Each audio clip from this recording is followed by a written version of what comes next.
Have you ever been working hours and hours and hours on a project?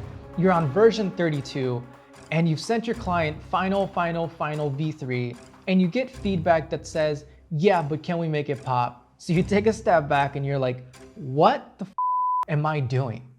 Hey, what is up guys? I'm the CesarJ and today we're gonna be talking about 4 questions that you need to ask at the beginning of every project to make sure you don't end up in that terrible position. Now, the first and most important question that we're gonna ask is, who is this for? Which basically means, who are we talking to?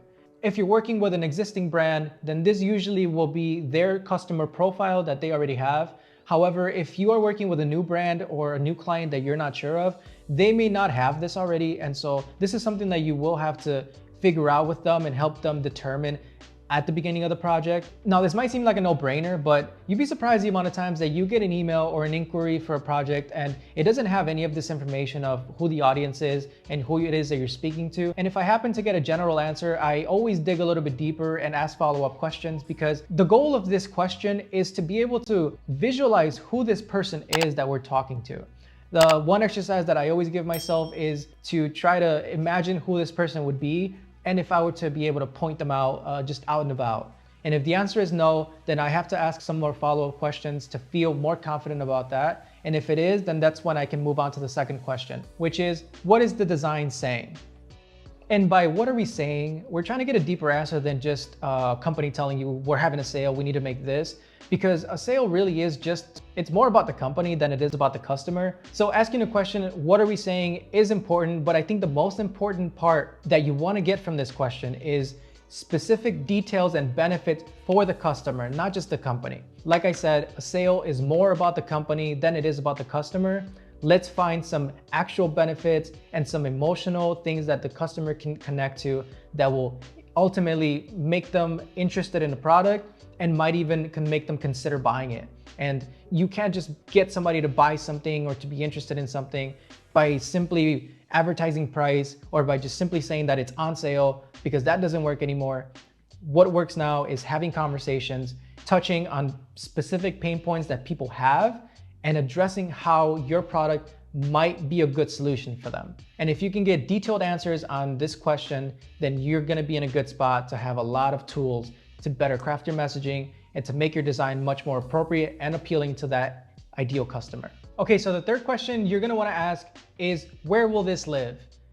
This is a pretty basic one, and most designers are good about asking this. I will go one step further and say that not a lot of designers future-proof this question. And by future-proofing, I mean that you're not just trying to figure out the basic answer, which is like, this is gonna go on web or on print, but you wanna get specific and actually know what type of print material or where on the web this is gonna go. All of those details ultimately determine which design style you decide to go with, and also the parameters that you have to abide by. Because print adheres to much different rules than web does. Not all clients know exactly the limitations of, let's say, like a print project and a web design project. And the only way that you can actually serve the clients and let them know what they can expect from each medium is by asking them and getting all of those details at the beginning of the project. So now that we know the specific audience that we're talking to and what we're trying to say in terms of benefits for both the company and the customer, as well as where this design is going to live, the last thing we need to figure out is how we want people to react.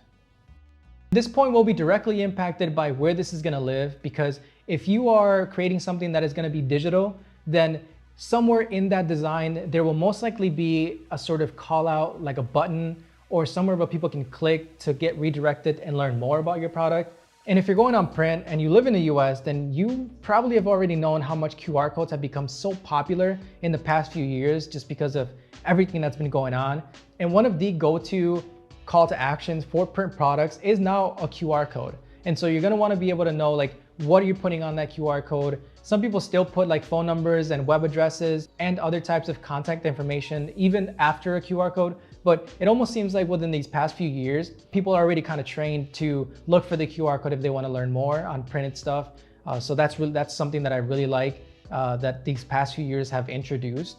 So there you have it. Those are the questions that I ask at the beginning of every project with all my clients. It ultimately helps me understand not only their vision better, but how I'm going to properly approach this project And I have found that asking these questions has helped me not end up in that horrible place where I'm just like on version 32 and the client's not happy and I don't know what I'm doing and I'm literally like losing my shit.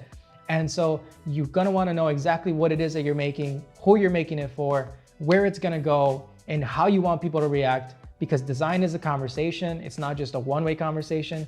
It's a conversation between the customer and the client. And in order to have that conversation, then you're gonna need all the context you can.